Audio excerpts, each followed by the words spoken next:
All right, time for Football at 4, powered by the Inside the Birds podcast and brought to you by PlaySugarHouse.com. Sign up now and watch.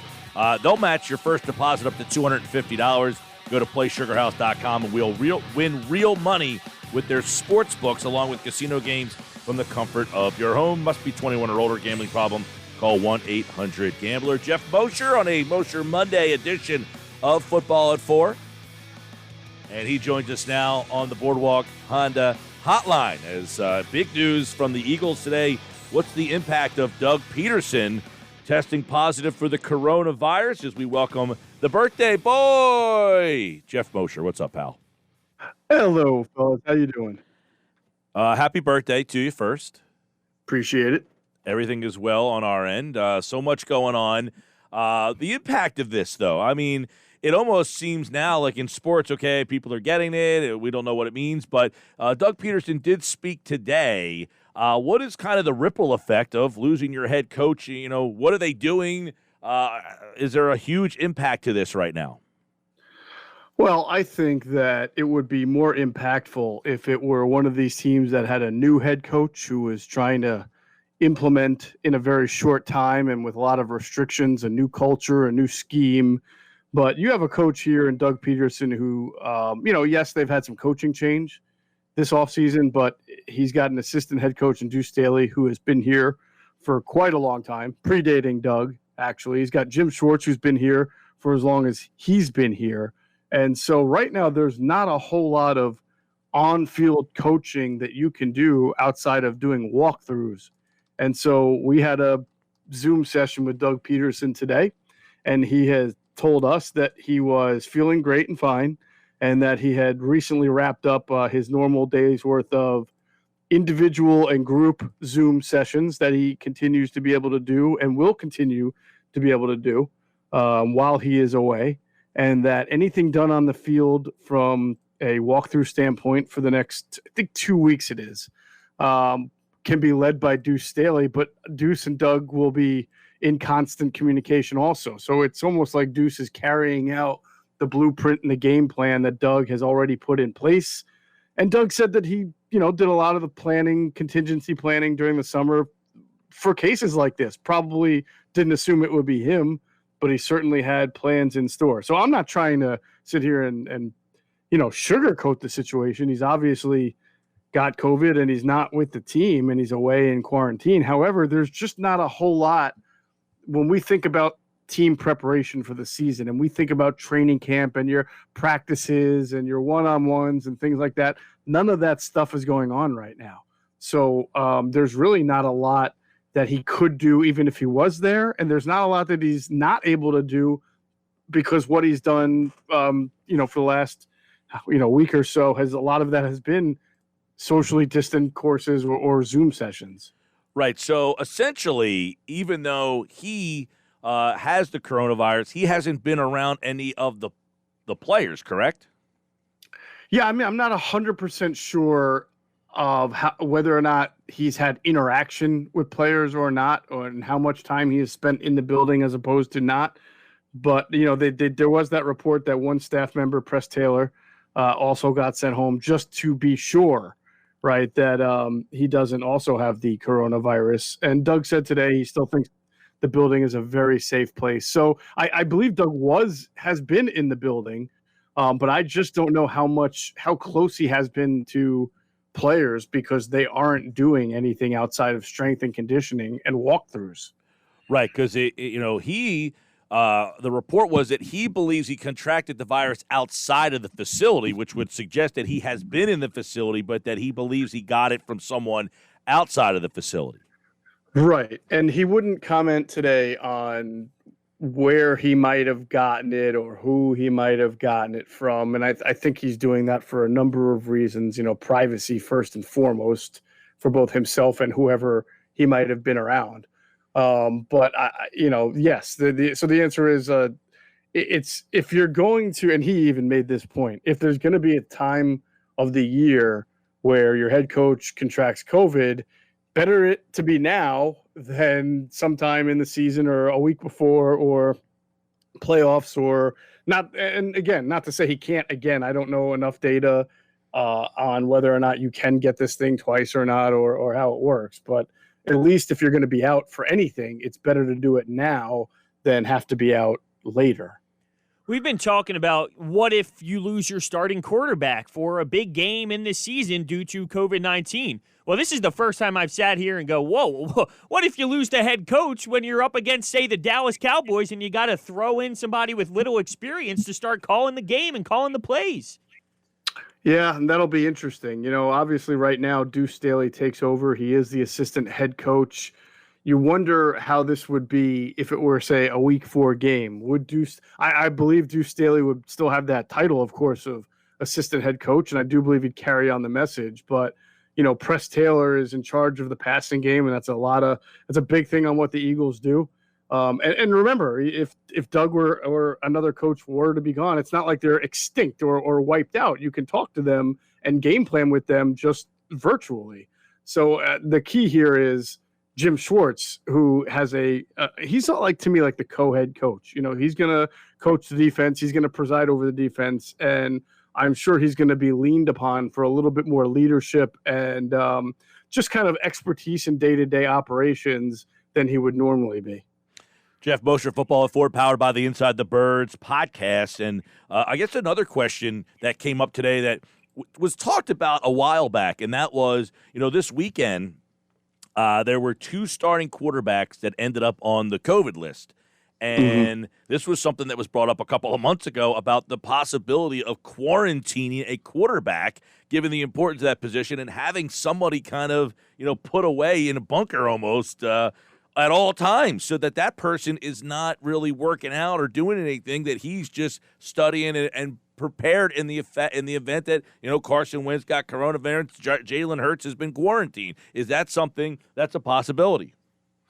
Well, Doug was asked about that on his conference call today, and he said that he has been having ongoing discussions with all of his offensive staff about that and plenty other contingency plans, and he didn't rule it out. He said it was something to be considered. I got the feeling the way he said it that he really doesn't want to do that, but if push comes to shove and they really talk about it and they think it's that important, that they might change their mind and do it. Now, I don't know, when you say a true quarantine, even inside the NovaCare complex, does that mean Carson Wentz is going to be separate from everybody and not even on the field or doing any drills? No, I don't think that, at least from what I took from it, that's not the response. It's just more that when they go inside for their meetings, do you need to have all 3 quarterbacks and the position coach in the same room, even though they're now supposed to be socially distanced even within the room? Is it just smarter to have Carson in his own room having a Zoom session with his instructor and they watch tape together? There's so much technology that enables you to do that now, where you're just taking that extra safeguard and extra precaution because it's your starting quarterback. Right. And instead of saying then having all 3 or 4 quarterbacks in the meeting room with the quarterback coach, maybe the quarterback coach meets with Wentz one-on-one. Is that what you're basically saying that he's kind of saying?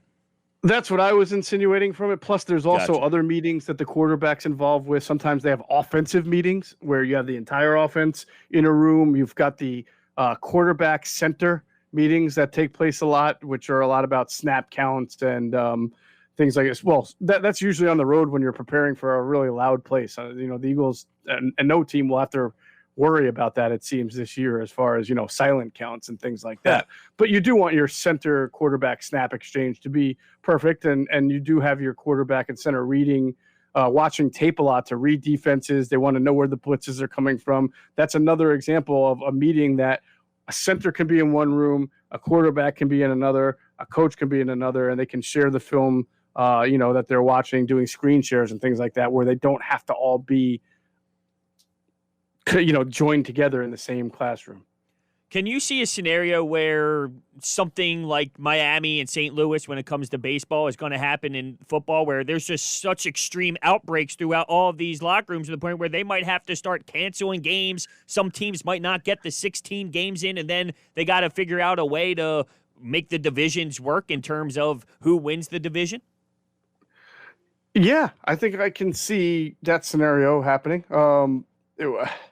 the NFL seems to think that it's not going to have issues that MLB is having. And they make a decent point. There's not as much travel, and you have a week in your own bubble, unlike baseball where you're kind of going from town to town here. You do have pretty much the entire week in your own bubble, your city bubble, your headquarters bubble, before you have to go ahead and travel and play a team or play a team at home. So it's not. I would still say that the outbreak that you're seeing in baseball, I don't think is as likely to happen in the NFL. But at the same time, I wouldn't dismiss the idea that it could happen. All it takes is somebody either doing something that they're not following the right protocol, or just happenstance getting it somehow, and then bringing it into the locker room unknowingly, and it can get spread around pretty quickly. Right. Wasn't there the thought that teams might travel in on the game day, play the game, and leave right after the game so that they're not staying in a hotel? I've heard that. And Mike, I got to tell you, I think that's really difficult. And I mean, I get it that the whole year is going to be difficult anyway. And I know that for West Coast trips, they wouldn't do that. But even if you were flying to, say from Philly to Carolina, let's say they were playing, I'm just I forget everybody on the schedule, right? You're really going to fly in early morning Sunday and then go right to the field and get ready. I mean, that's difficult. I really think that favors the home team, even without the fans, a lot. I would think it would make more sense to maybe just fly really late the night before. I mean, you know how you feel after a flight, your knees, your legs. I know these guys have better amenities on their airplanes, but they're bigger guys. They're huge. So I'm not sure it's the greatest thing for their health perspective to have them fly. What do you leave? 7 a.m. You land somewhere at 9 or 10. And that's the time usually you're getting to the field for a 1:00 game. So unless they wanted to change the game times and push them back to later in the afternoon, which I'm not sure they want to do, I'm not sure flying in that morning of is such a great idea. Here's a crazy scenario. Do you think it would be possible if they reschedule the entire schedule so it's less travel across the country and you stay more kind of like going back to baseball, the AL East plays the NL East and then the AL Central plays the NL Central, things like that? Would that make sense if it limits, flying across the country and things like that? Yeah, I'm going to say this about a lot of these type of hypotheticals, Hunter. I think that they're not on the table until they have to be. Meaning, I think the NFL just wants to do everything it can to play it out as normally as possible, understanding that it's really not going to be normal, understanding that some concessions are going to have to be made along the way. I mean, we're already talking about no fans. At one point it was like, oh, you can have a couple of thousand. And now I think the Raiders today announced that they're going to have no fans. I think we're all headed. We understand that there will be no fans. But I think that's how the NFL wants to function here. Is to kind of react to what's going on a week-to-week basis and only make changes like that, radical changes, if they absolutely have to. A couple things on the field I want to get your take on. I know on Friday Jim Schwartz spoke, and he mentioned there's going to be a different look potentially. It seemed like he insinuated anyway, a different look to at least the defense with Darius Slay. Did you get the feel that we're going to see Slay kind of moving around on the defensive side of the ball and following the opposing team's best wide receiver? Yeah, Jim's definitely going to do that. He finally has somebody he can do it with. I don't think he's had a cornerback that he could even consider doing that with since he got here. And his first set of corners were, I think, Leotis McKelvin and Nolan Carroll, if I remember correctly. So Darius Slay is easily the best corner he's had, and he will travel with him. However, Jim made it very clear that, one, when you do that, when you travel like that, you do kind of give away your defense. If they want to find out if you're in man-to-man defense, all they got to do is motion a receiver that Slay is following, and if he goes with him, then they know it's man. And so you've given away some of your defense, and Jim does not like giving away his defense. It's a pretty simple defense to begin with, so he doesn't want to give too many tells. And secondly, a lot of receivers, and I've seen the Falcons do this with Julio Jones. I've seen the Texans do this with Hopkins. They'll call plays to have their best wide receiver function out of the slot, A, to just, mix it up a little bit, show a different look, and B, to get that top corner who's following into the slot. So now you have a slot receiver who has to flex to the outside. And if you have a pretty decent number 2 wide receiver, like a lot of teams do, you can take advantage of that matchup. You say, all right, maybe my number one receiver is going to be smothered here in the slot, but now I have a nice matchup on the outside with my secondary receiver against a smaller slot corner who's just not going to be able to defend that jump ball or that back shoulder pass. So I think when you see a team like the Packers, I know the Eagles play the Packers this year, they have Devontae Adams. But after Devontae Adams, they get pretty thin as far as great talent at wide receiver position. So that's a team that I could see maybe you follow, and you're not worried about Avonte Maddox versus the number 2 wide receiver. But when they play the Cardinals this year, who have Hopkins, they have Christian Kirk, they have a couple of pretty good wide receivers on that team, Larry Fitzgerald, I don't know if you're going to see as much traveling. I think you have to play a little bit straighter. We talked about this a little bit on Friday with Andrew DeCecco, and if Sidney Jones was to win the outside corner role, and that means that Avonte Maddox would probably not be in the slot because Roby Coleman is, what does that mean for Avonte Maddox? Because could you argue he's too good to not be out on the field at times? Yes, I think you could argue that. I mean, he's not a superstar, but he's a really good player to have in your secondary, and he's versatile, so that's a good thing. So if by chance Sidney Jones were to win that job, and I suppose in 2020 anything can happen, so we can entertain that thought. I don't think that Maddox just gets banished to the bench. I mean, I still think Roby Coleman plays a lot of slot, but I think you would see Avonte play a hybrid role. I mean, we've seen Corey Graham play that role. We've seen that's the role they kind of are envisioning right now for Jalen Mills. Plus, you know that there's going to be an injury somewhere that'll necessitate getting him on the field. There always is. So they will find ways in sub packages to get him on the field and use him advantageously. Geoff Mosher, the Inside the Birds podcast, the new ITB pod is up. And one of the things is, Miles Sanders' role. That was something else that was brought up on the Friday coordinators, that we kind of got a more insight that it sounds like they are going to get away from the running back by committee. Did you get that vibe?